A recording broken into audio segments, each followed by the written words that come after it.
What's Gucci, guys? Today we're going to be talking about the biggest myths about ENTJs. So as we all know, the MBTI community is absolutely fucked. No one has any clue what an ENTJ is. So this conqueror, commanding, forceful individual who's pretty much as a smarter version of an ESTP is simply an ESTP. So let's look at some of the biggest myths and debunk them. The most sensory intuitive type. Now, obviously you've heard this before, right? We all did. The most intuitive sensor, the most thinking. It's shit. They have SC tertiary, which, by the way, our tertiary is shit.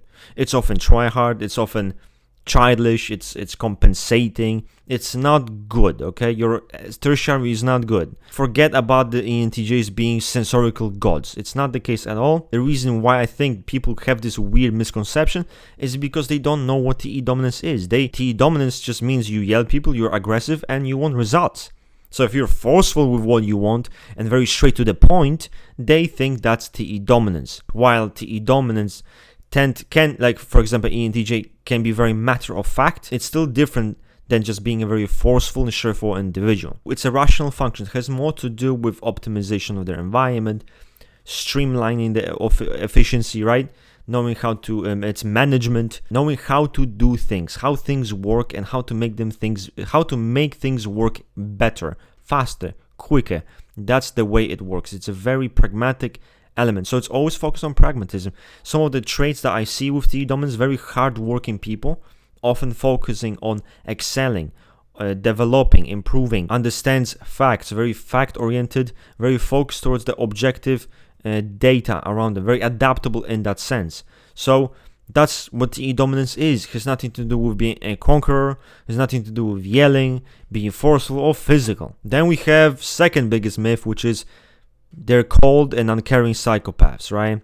Now, it is true that they neglect their FI and it takes time for FI to grow and develop. That doesn't really change the fact that they can be quite sentimental. They still value and understand and know it's important. Their relationships, their values, what really ticks their heart is something that they do put value on. This is important to them. They suck at it. But it doesn't change the fact that they would want to get better, that they are open to feedback. And many ENTJs do struggle with personal relations, and it bothers them. So this is not a person who's just completely uncaring. No, they suck, and it often bothers them. Another myth is that they're very physically forceful and aggressive dictators. So that's a go-to to any dictator. Any perceived heartless dictator gets typed as an ENTJ. Dictators, I also wouldn't say. People really don't understand that ENTJs are one of the most individualistic types, really, unbothered by collectivism. Instead, they have their passions and they have their projects, they have their vision or their passion that they want to pursue, and they pursue it with individualistic nature. That's what they do. It's not about appeasing people or doing what people want or focusing on the collectivistic. No, it's not about being a dictator of people. No, not at all. ENTJs are very focused on self-actualization. And it can be anything, right? It can be prestige, can be success, can be, being very ambitious, but it can be mental too. Really doing something that has been done before or improving things. And it can be in any field. And physically dominant, now to that point, as I was saying, a SC tertiary. Many of them are really not people who excel in physicality when they're growing up. When they're growing up in their teenage years, in their early 20s, they are not the dominant alpha male as you guys fucking imagine. You painted them as those fucking big daddy doms. They fucking ain't. They need time to work on it. And you often see many ENTJs struggle to act in the moment quickly when they're younger, right? Even Jason talked about it. So they have a difficulty to really act in the moment, and they're more caught up in what ifs, like, oh, maybe this is gonna go to shit, maybe it's not gonna work, maybe I should approach it this way, maybe it'll backfire. They are kind of stuck in that thought process because of the NI auxiliary. No, ENTJs don't skip NI. That's not how this shit fucking works, okay? Stop coping. Over time, with maturity, they develop that side. They try to tap into it more. They work out. They're into fitness. They're into pushing themselves against obstacles, right? Staying present, challenging themselves. You see that growth, and it's there. But it takes time. It's not something very natural that comes natural to this type. Another big myth is that they are this great conqueror, commander, and leader. Entrepreneurs, right? Visionaries. The perfect example to me is someone like Steve Jobs, right?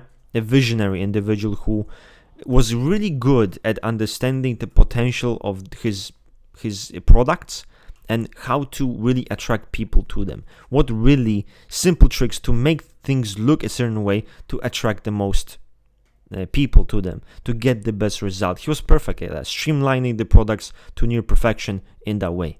And also seeing what potential lays in those products and those opportunities that people didn't see. That's something an ENTJ is actually very great at. And this is not some warrior leader of men commander on the field that will, go to war and command people. Not at all. Again, this type is not actually action oriented, right? They can seem like it at times because they cosplay, but they're first and foremost visionaries, people with great foresight, people with great rationality and logic, to make great plans, to be methodical, to know how to tackle things with composure, with being controlled, making rational decisions. This is not a person who wants to fight every challenge or focus on, struggling in life and dominating people. This is this is, you again talking about ESTPs, completely ruining the fucking topic. Lastly, I would say probably would be that they're control freaks. Now, in my opinion, this idea comes from mistyped ESTJs. There are ESTJs who self-type as ENTJs. Many websites type Gordon Ramsay as an ENTJ. Like, why? What's the really big rationale here between Gordon Ramsay being an ENTJ?